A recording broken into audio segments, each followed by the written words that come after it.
to all you rad people out there from whatever rad time you're watching in whatever rad place. Once again, I'm Ryan. And I'm David. And that makes us R-A-D, rad. And welcome to the final episode of the first season of the Rad podcast. I mean, hey, you know what? 30 episodes in the podcast. I gotta say, man, let's. Yeah, there we go, Ryan. Yeah. Let's give a little pat on the back right there, because I don't want to stroke the ego too much. No. But that's definitely 30 more podcasts than I imagined doing. Dude, when it started, man. When it started, we were just like, yeah, dude, me and you will just have conversations every week. You know, how's that sound? And it's like, okay. And now everybody would want to listen to that. We've got like guest speakers now from other countries. We've got alumni turning up from the school. We've got students that are sharing topics of interest to them. I mean, dude, been a rad experience, right? Rad experience, exactly, yeah. And it kind of just goes to prove that you never know where something's going to go until you start. And I totally agree with that right there. And to all the viewers, I hope you've enjoyed the first season. We'll have to discuss season 2, or we'll have to discuss. You'll have to tell us what you want. What do you want in season 2? What do you want in season 2? That's a good point right there, yeah. How can we make this podcast better?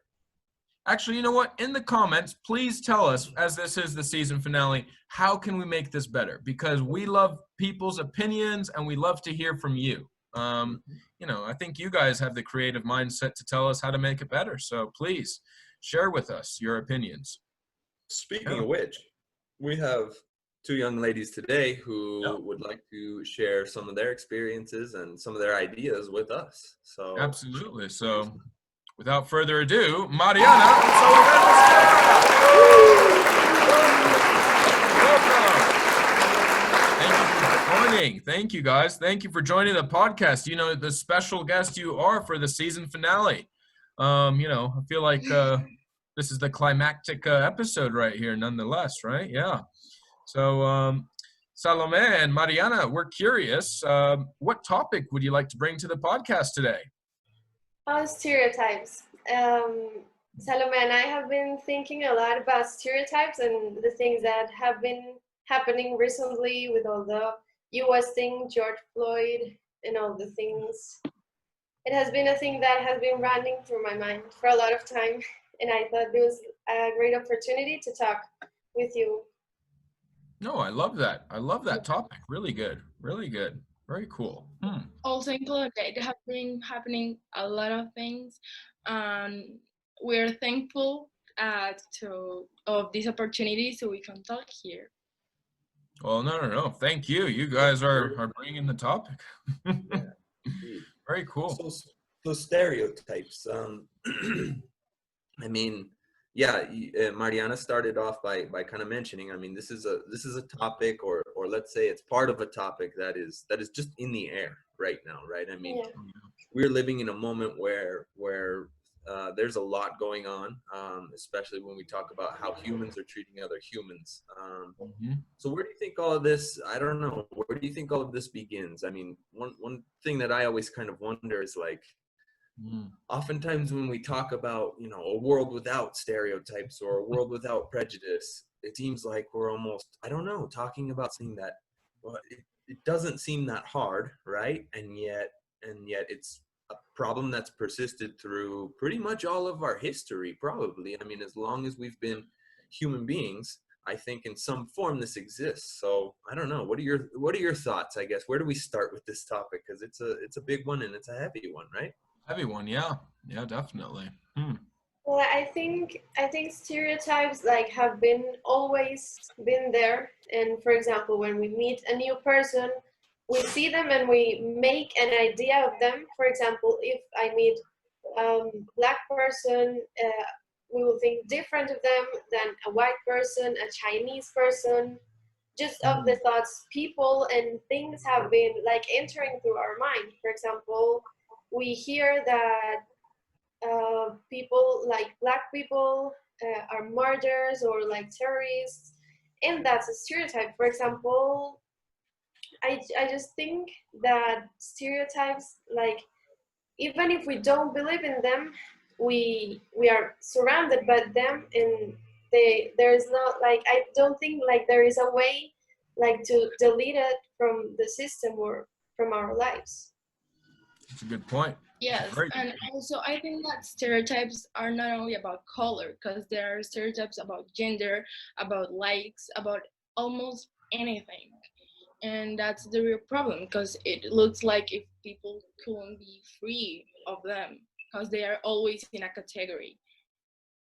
Yeah, no, it's a very good point actually, and I like that this topic in many ways because I think the problem that I've always seen with stereotypes is that there's a very quick judgment with the exterior without any realization of the interior of a human being, right? And I don't know about you, but I'm all about the personal soul, the interior elements of someone, and I mean, especially after reading what's going on in the news in the U.S., it's a very relevant topic that you guys brought today. Actually, very much so, definitely. Hmm. Yes. Yes, Once, one of the things Mhm. please go ahead. okay. Once at school, I remember that teacher David make us watch TEDx Oh video yeah. about Chimamanda Ngozi, and something that broke my attention was that she was talking about the dangerous thing that is a history of one side. When we are only when we only see one side of the coin, one side of the story, then we just think in that point, and we're not looking for more deep things like Yeah. personality or the experiences that people have been through and other things, and that's really dangerous, and it's one of the actually sources of the stereotypes, just looking at one side. Yeah, that's a good point. There's that. I think I remember doing that video with you guys in class, and the topic was the dangers of a single narrative, right? Because that's what was her whole speech about. And Ryan, I know you've read some Chimamanda Ngozi, and you're a big fan. And I think I haven't read a lot of her work, but I know that from what I understand about her as well is that she often likes to have characters from different backgrounds because she believes in a multi-perspective narrative, not a singular narrative. Right. And in that video, what was so good about it as well was the mention that of okay, I come from Africa, and she talks about her experience in an American university, and immediately her American roommate jumped to all these conclusions without having even known her really. Right. Yeah. But actually, since you've read Chimamanda before, have you seen that multi-perspectives in her writing? I haven't read her fiction. Okay. What I've read is more like her essays, particularly the book "We Should All Be Feminists," where I Mm, mean, she's definitely talking about women and about gender stereotypes there, and it's a really good book. I don't know. I saw Son of Smiling. Maybe you've read the book or you know it. Um, mm-mm. no. No, I haven't. And No. Mm, well, I think it goes back to what you've kind of said is that oftentimes only one person is telling the story, right? mhm. And there's a saying in English, and I don't know if it's a saying that gets translated throughout other languages, but history is written by the winners, right? Yeah. It's interesting because I mean that phrase in itself brings a whole lot of kind of problems. But I would definitely first of all replace winners because the opposite of a winner is a loser, and I think it's a dangerous term, right? Mm, So, history is written by the powerful. History is written by the people who have power, and the difficult thing about that then is that they use that history to maintain power, right? So once you have power, of course, you shape history. You shape the way that you talk about what happened to make you the good guy, right? The good, again, the good guy usually, right? Um, Things that are built into our language, that are already preparing us for certain narratives or certain ways of talking, right? We don't usually talk about the good true. girl. We talk about the good guy. Yeah. And Hmm. so yeah, you know, that to me is that's the first thing that I thought of when Salome said that was history is written by the winners. But I think that phrase in itself is very dangerous, right? Because a winner is, well, somebody who's good usually, right? But that's not necessarily the whole story, I guess. Hmm.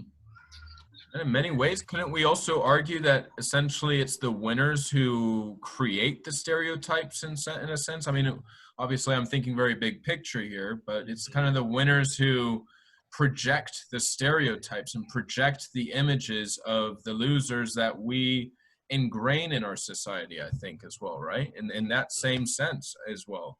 Because the narrative, like you've said, you know, if history is written by the winners, then I mean, I'm curious what will happen with this COVID-19.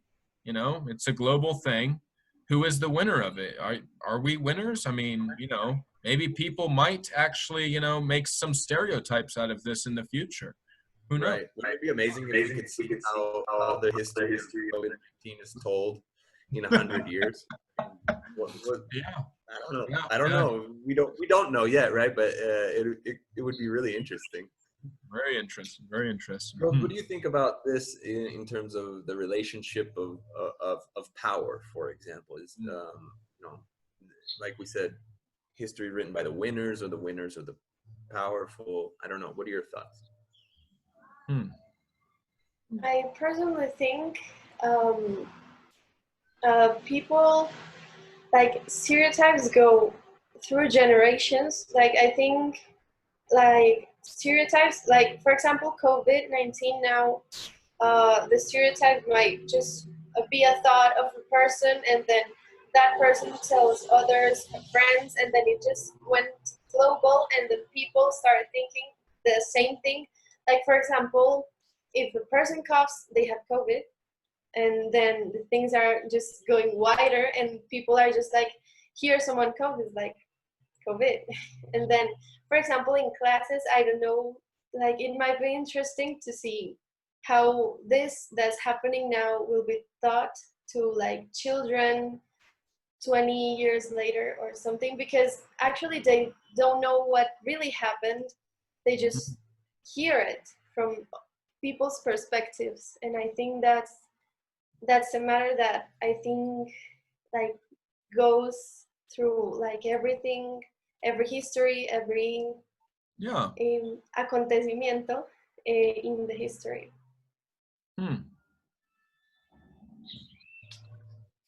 No, when I'm thinking about like what kind of, you know, I mean, I'm guaranteed that at some point there's going to be a stereotype, if you will, that comes out of COVID. And I was thinking about this right now, just, you know, what kind of stereotype would come out, you know? And I think the one would be like, are you the COVID generation? And it's like you're glued to the screen at all times, and everything that you do is like online. Are you the COVID generation? And it's like yes and no. It's like, oh, so you're glued to the screen then, you know? It's like jumping to such rash conclusions without really knowing someone.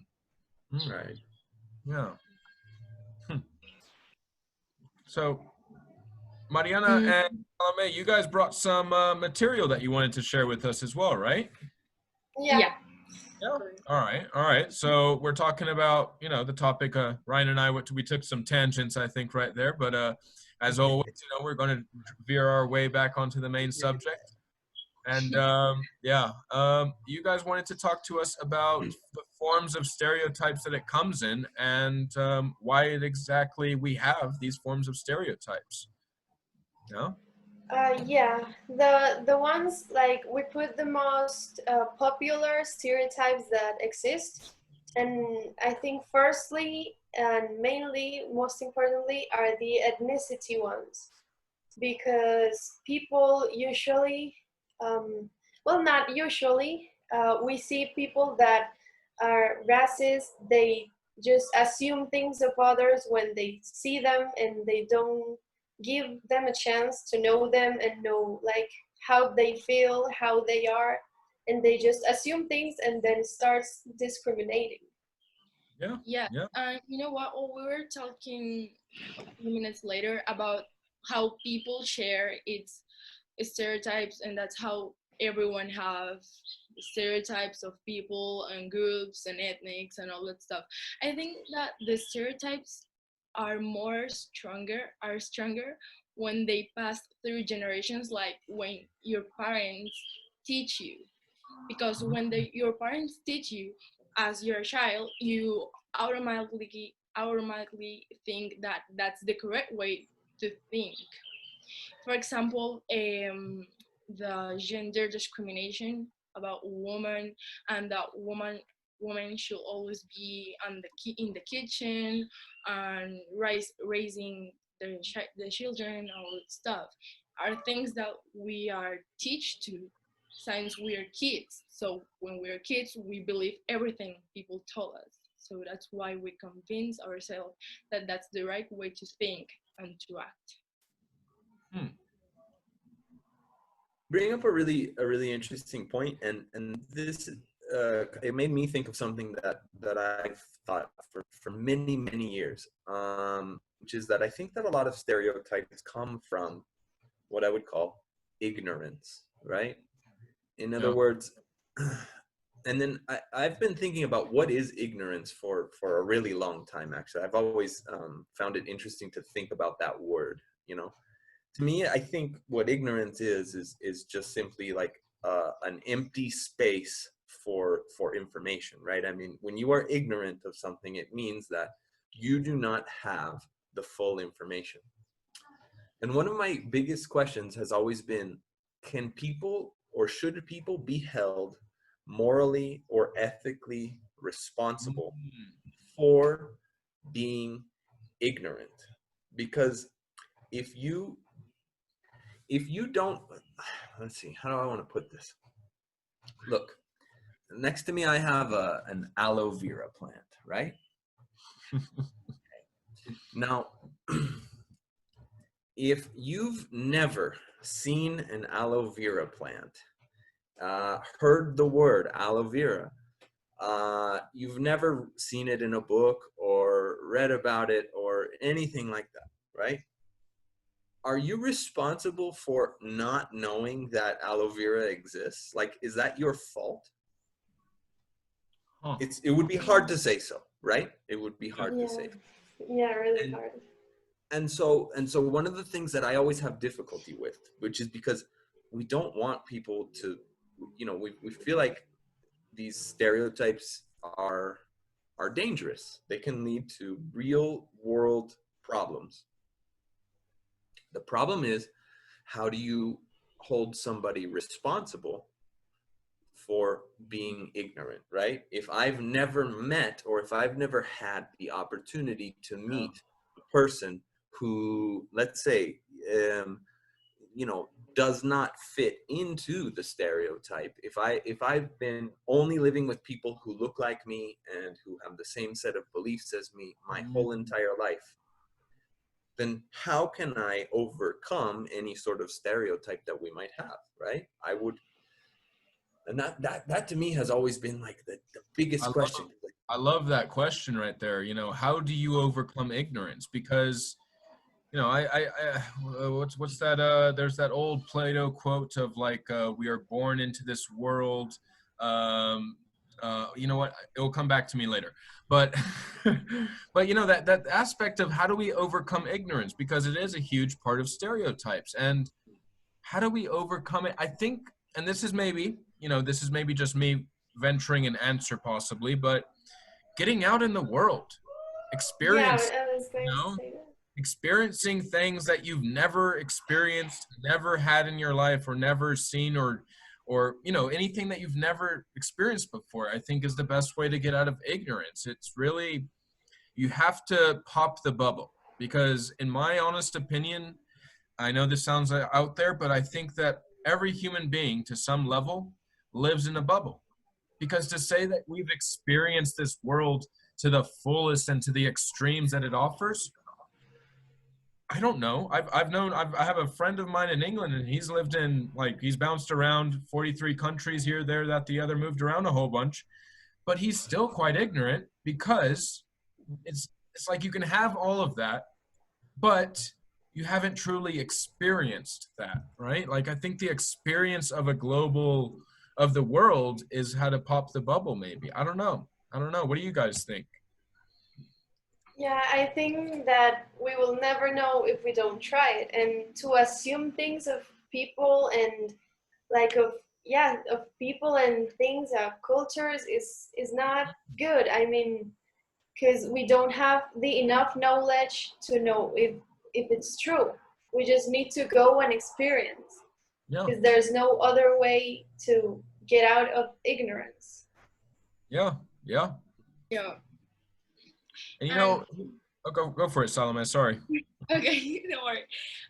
Even once I was talking with a teacher last year, and she told me that in some way I can read the books, all the books of the world, and even though that in some way I will be always a little bit ignorant, because for example I'm ignorant in, I don't know, astrology, because I don't know anything about astrology, and we all are ignorant in some way in some topics.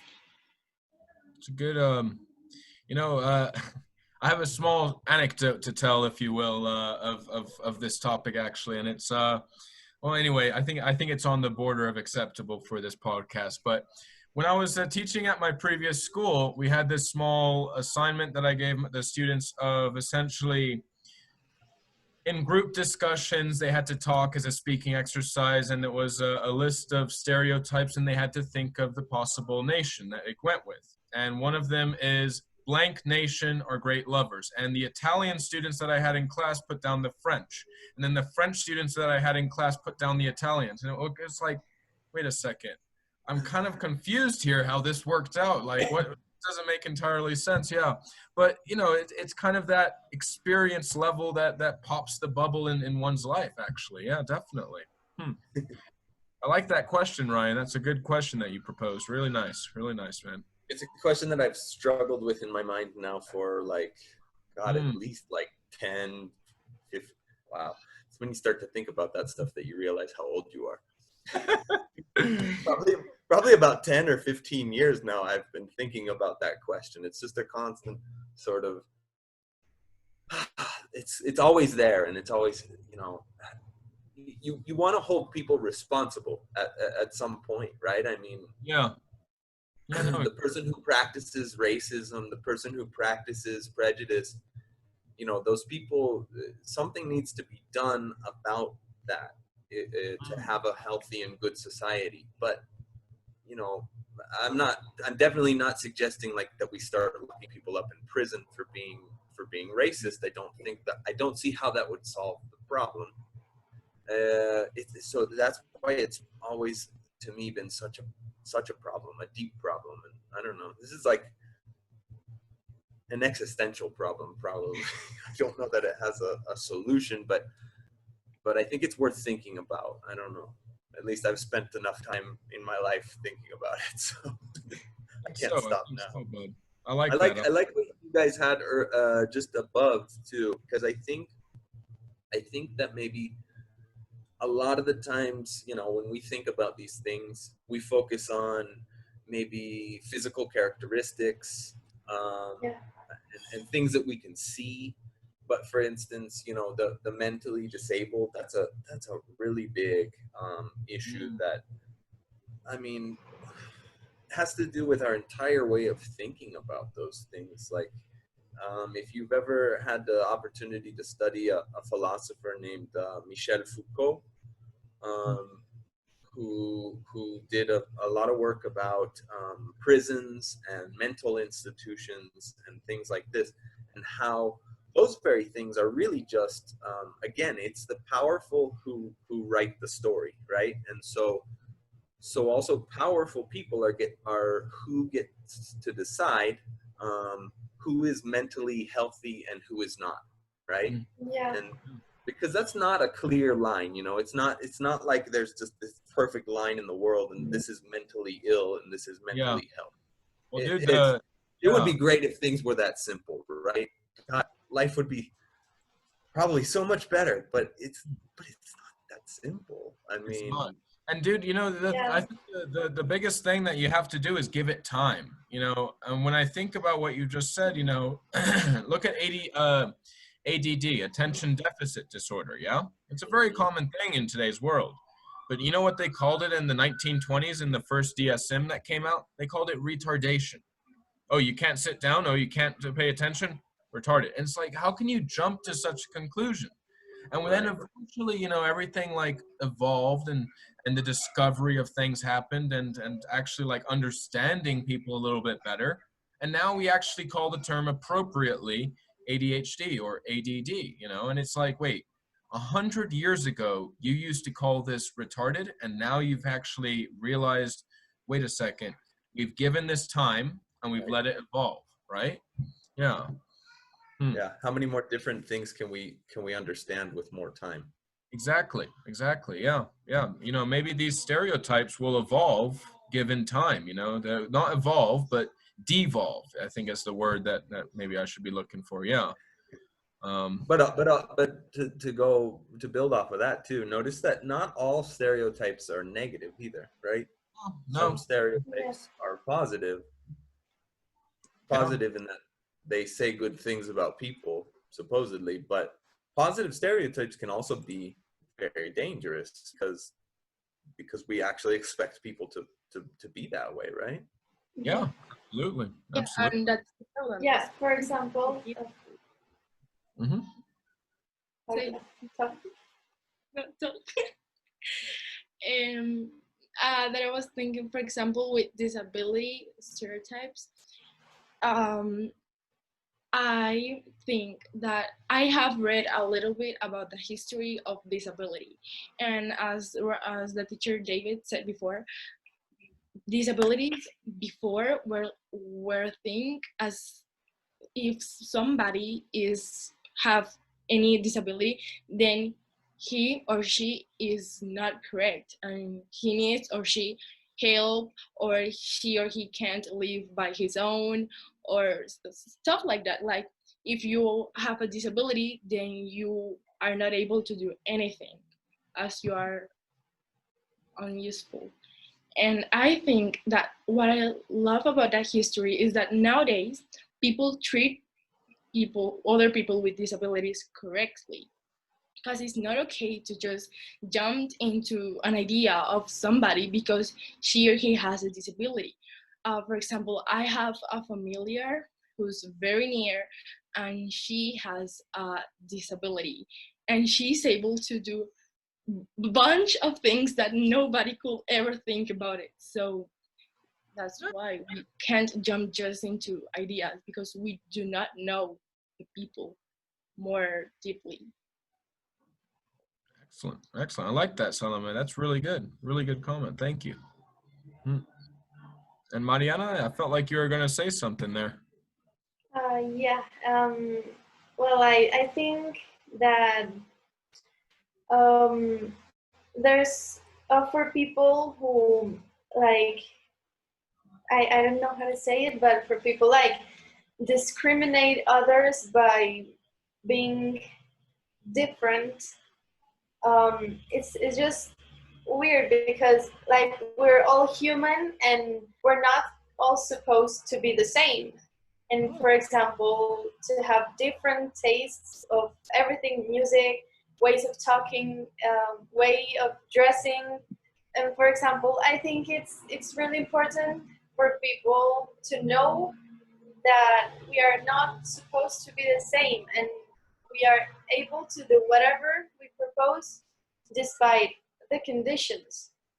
And for example, I have met the person Salo was talking about, and I think it's amazing because I see that she can do whatever she wants to. I mean, like an other person, and it's just a point of view of someone that sees people like for example, there's someone normal entre comillas that is just discriminating people, and they don't have that experience because they, for example, have never met a person that has a disability or something. And I think that comes also from a popular opinion, like hearing what other people think, and they just are not basing their opinion on an own thinking, but basing their own opinion on others' ones. And I think that's important, like to develop our own criteria, to have our own opinion and not based on others' opinion. I think that's a big problem that people just by seeing something and they just agree with it, and then it just goes global and people start discriminating and they don't develop their own criteria. I like that. I like that. That's good. That's really good. Just on the topic, I would like to recommend to anybody basically a documentary. You can find it on Netflix. Actually, it's called Gimp Camp, and it is about the it's about a summer camp that started in the 1960s in New York, close to where the Woodstock Music Festival was. And they opened up a summer camp for kids with disabilities. And really at that time, like, disabilities could be almost anything. I mean, they didn't discriminate about physical or mental or anything like that. It was just, they were kids who were in a lot of ways just pushed out of any sort of social, they weren't allowed any social normality. And so they got together at this summer camp, and it's amazing because then it traces their story, and they went on to become the leaders of like a whole political movement to get themselves rights. And there's like nothing, I don't know, to me, like, I don't do a lot of crying. It's not a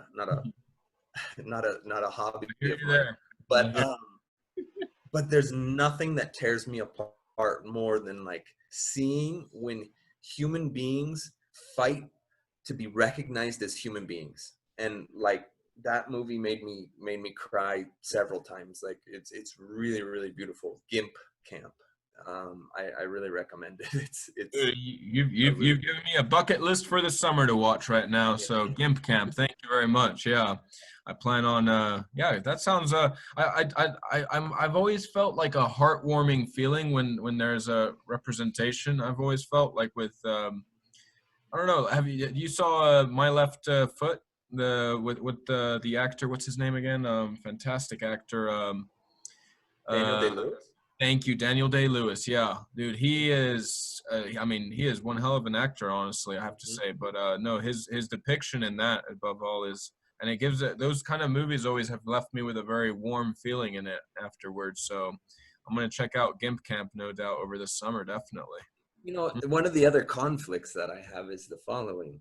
It's that also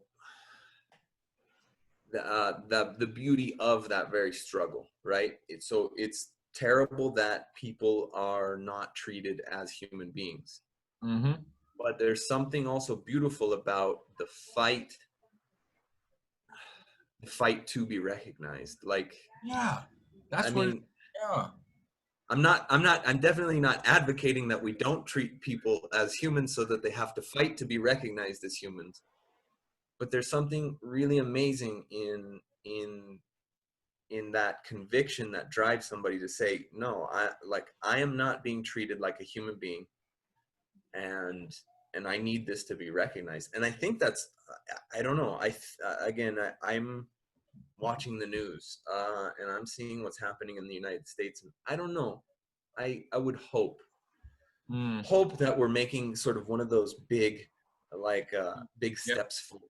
Like, maybe something will actually change this time. I don't know. I'm also skeptical because it just seems like there's so many other obstacles. But I hope that through this experience we can also start to recognize that there are some serious problems with who and how we consider to be full human beings. That's why these three things that Salome and Mariana I mean, it's kind of what you've been talking about right now there, Ryan, you know, the prejudice, discrimination, stereotypes, and Salome or Mariana, would you care to share with the audience the differences between the three so that we can all know? Yeah, I'll talk about prejudice. And well, I think, sorry, wait, Oh, good. there was a weird noise outside. For example, a prejudice is like the presentation says, an undeserved attitude towards a group of people. And I think it's based, well, it's of course based on stereotype, like on what they have heard or what they think that group of persons is supposed to act, is supposed to be, and what they what is their image on the world. And I think that's like a prejudice, Yeah. like a global image and something people believe of a group of persons Okay, or someone and from another country. okay, and discrimination is, as it says there, an action based on prejudice. So it means that the discrimination is when people already has this idea or infer some characteristics or abilities other ones have, and then they discriminate the rest of the people which with these same characteristics just because one of them have it. For example, people think that every black person is, I don't know how to rap, and it's just like no, even though, for example, you know, a guy who's black and he knows to rap doesn't mean that the rest of the people who are black also know how to do it. You can't infer things about people just by other people because we're not the same, and that's the whole point, and that is discrimination. You know, Ryan, and thanks for the definition, guys, because Ryan, you know your American history quite well, right? And Hope so. Well, I, I know an American history. oh, there we go. I don't You're want right. to. You're right. Yeah. Thank you for the clarification there, of course. But you know, I can't help but think, and it was a bit of a brain fart I had right now, how the U.S. history has gone from maybe like, I mean, you know, knowing a little bit as well, like, you know, pre-civil rights movements in the U.S. in the 60s, the U.S. was a highly discriminated country. Like, you know, they discriminated very quickly, especially with in the 1890s when you had movements of people with immigration. It was a highly discriminated country. And I can't help but think, like, after the civil rights laws that they signed, it didn't make that much difference because there was still prejudice, right? Like 1960s to 2000s, you know? Yeah. And would it be, I don't know, this is just me, you know, putting something out in the air right now, but would it be safe to say that the kind of evolution of American society went from a society of discrimination to a society of prejudice to a society of now, like, stereotyping very quickly? I don't know. But I don't know. Do you see that as over time a deconstruction because each Yeah. level is sort of less Exactly. powerful anyway, right? I mean, for Exactly. instance, I always still it still amazes me to think like the Civil Rights Act was signed in 65. Yeah, 65. I mean, think about that. That means that okay, we're talking about 60 years ago. Yeah. A little less 55 years ago that there were human beings who in front of the law did not have the same status because their skin was a different color. Like Exactly. I know. 55 years ago, my dad was born before that. Like my dad was born into a world where you know, a person with a different color skin was not the same, did not have the same legal status. I go, wow, that's amazing. Amazing.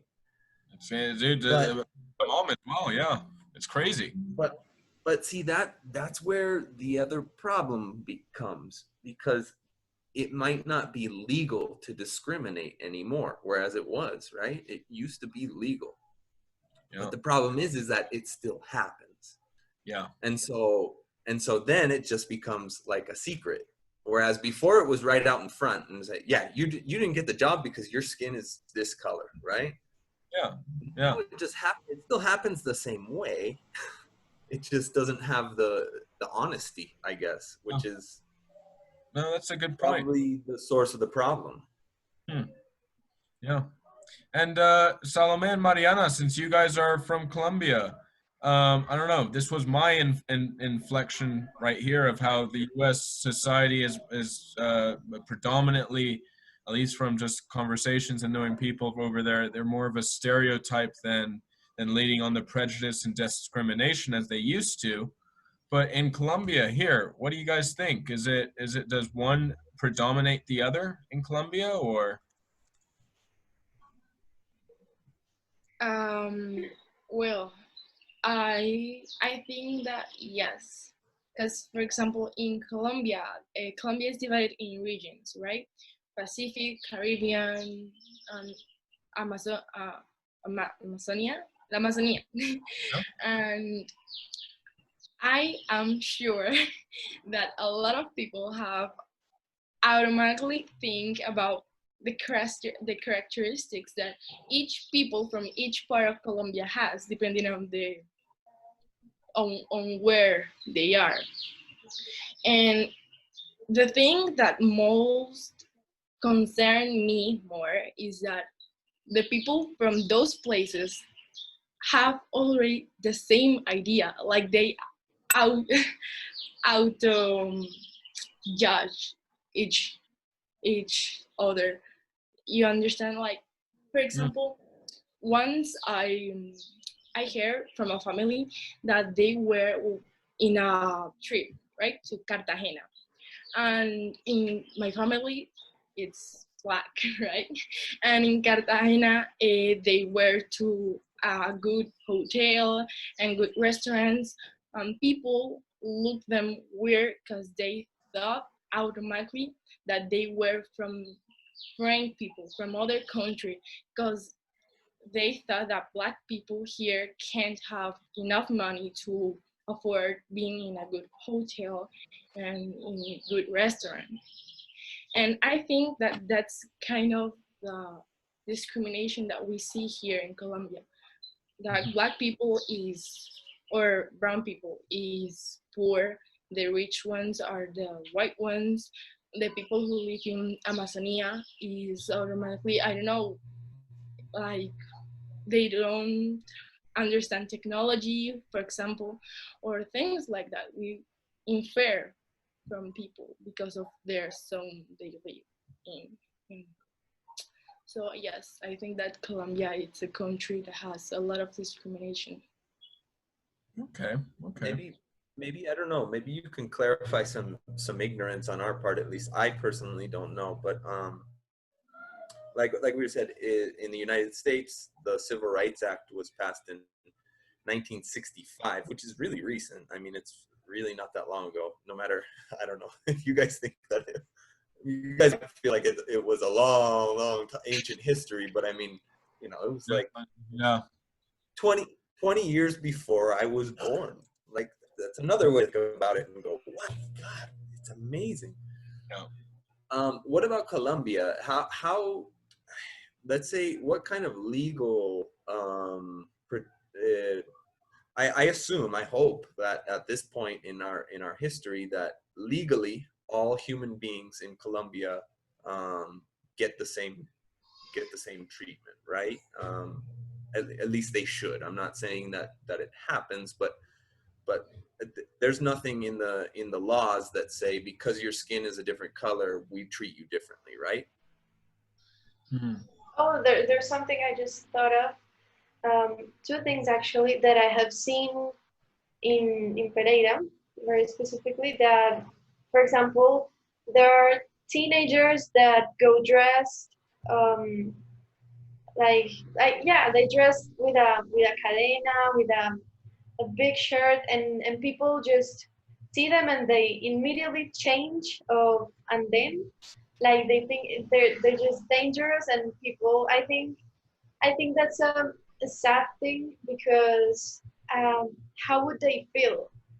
I mean, when they see it, and personally, I don't like, and it's not right to discriminate people by their looks.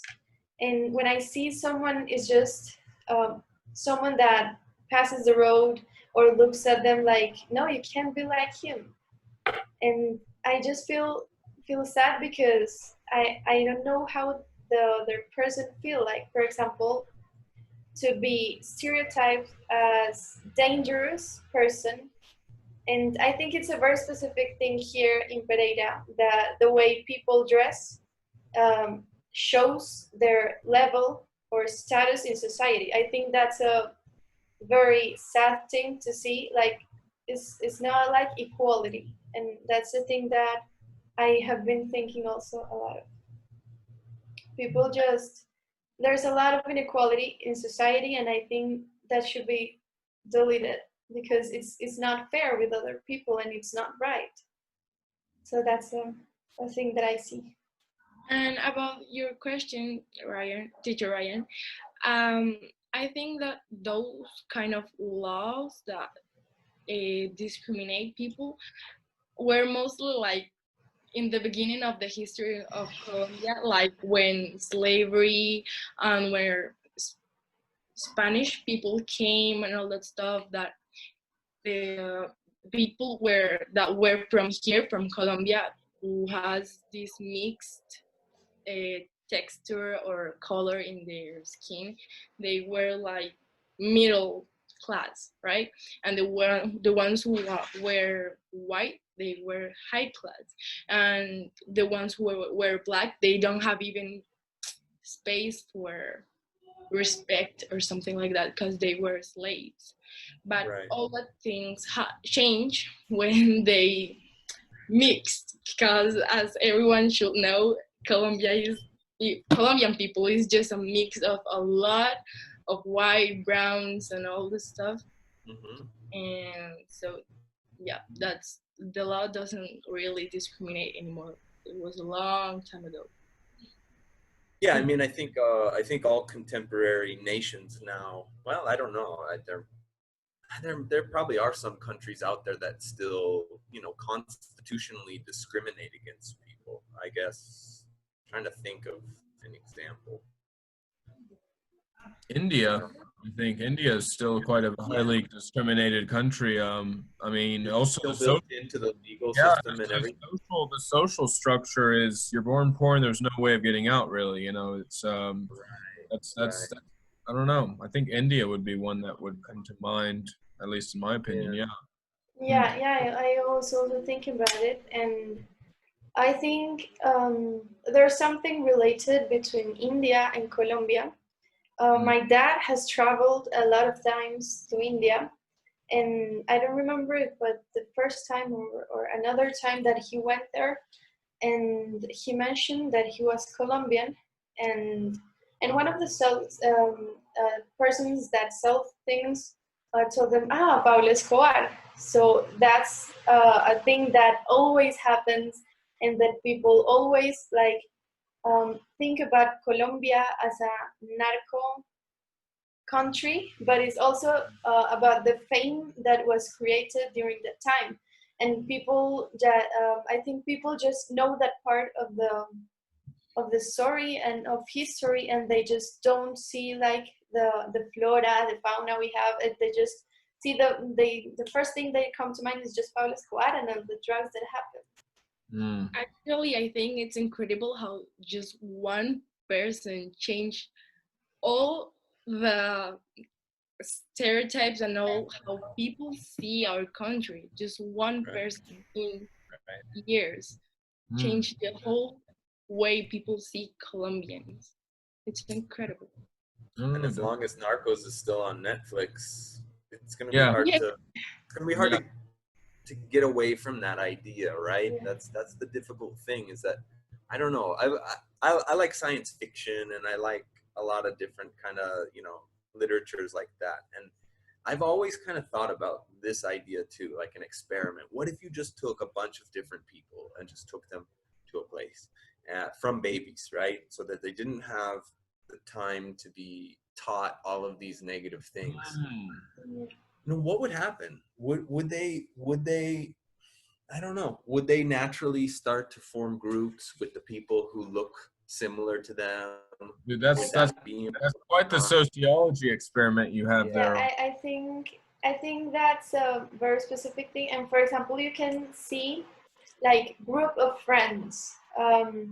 It happens also in school. Like for example, being little, and for example, in school now in Liceo Taller San Miguel, the kindergarten rooms are like very variated, and people are different, obviously, and they just start to grow in groups and they just divide. And I think that would happen if like different people get into a group. They would start like to hang out with people that they like um their communicating type, and they just, it's a thing. I think it's just something that is inside us that makes us just divide. And I think it's something that it's really important, like to get out of head. Like for example, it's a different topic, but for example, if someone, a woman, like for example, if I want to have children, I will like never allow them to discriminate others, because I just, no, I can't. It's just a sensitive topic for me. No. Understandable. And you know what? In all honesty, we've touched on many topics, on many different aspects of this topic, I think. So I have to say, Ryan, what do you think? Like, they did a fantastic job, really. I mean, came very well prepared. I gotta thank you guys for this has been a deep one. Yeah. It's one that you wish you could finish and say, well, I figured it out, right? We have the Yeah. answer. We have Yeah. the solution, and we're Dude, gonna I go could with probably this go on for another 2 hours about solutions and possible things society can do, and it will be like, este profe, what's he doing? What's he doing? What's he talking about? Yeah. But I think one of the things that I can conclude, for Yeah. instance, especially with the last thing that Mariana said, is that to a certain extent, humans are naturally going to make groups, right? And maybe that's not a bad thing. But I guess that's the job of a society, is to make sure that those groups learn enough to know that what separates them is probably a lot less important than what unites them and what brings them together. And I mean, if we want to have any chance of surviving this world, we're going to need to be together a lot more than we are apart. Moment. Yeah, definitely. Yeah, stick together. Yeah, communication is key. We've got to keep doing things like this. We've got to keep talking about it. We've got to Yeah. keep the communication open, and it's a discussion that we need to constantly have with people, right? We can't let people stay ignorant. I guess is the thing, right? We can't treat them badly for being ignorant, because it's not their fault. Nope. But we can't Yeah. let them stay ignorant. We have to always try and educate people.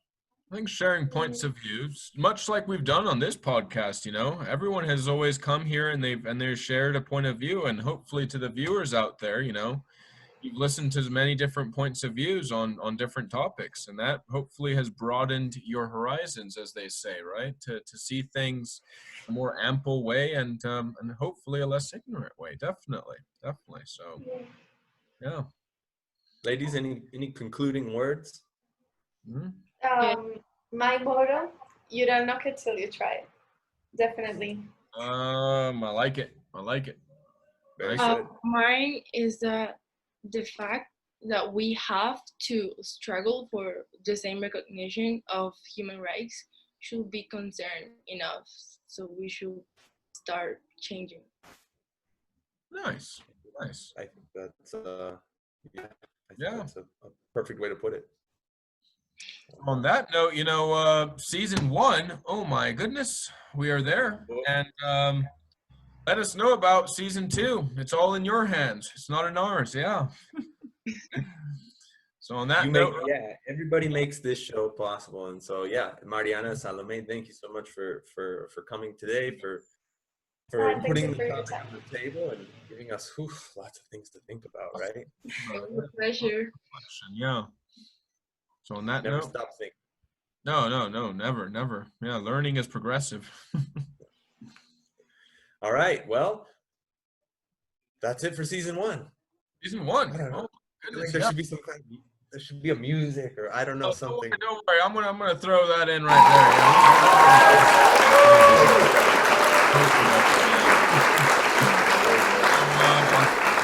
there. That's the RAD podcast, season 1. Take care. Ryan. Bye. Bye. Bye, everybody.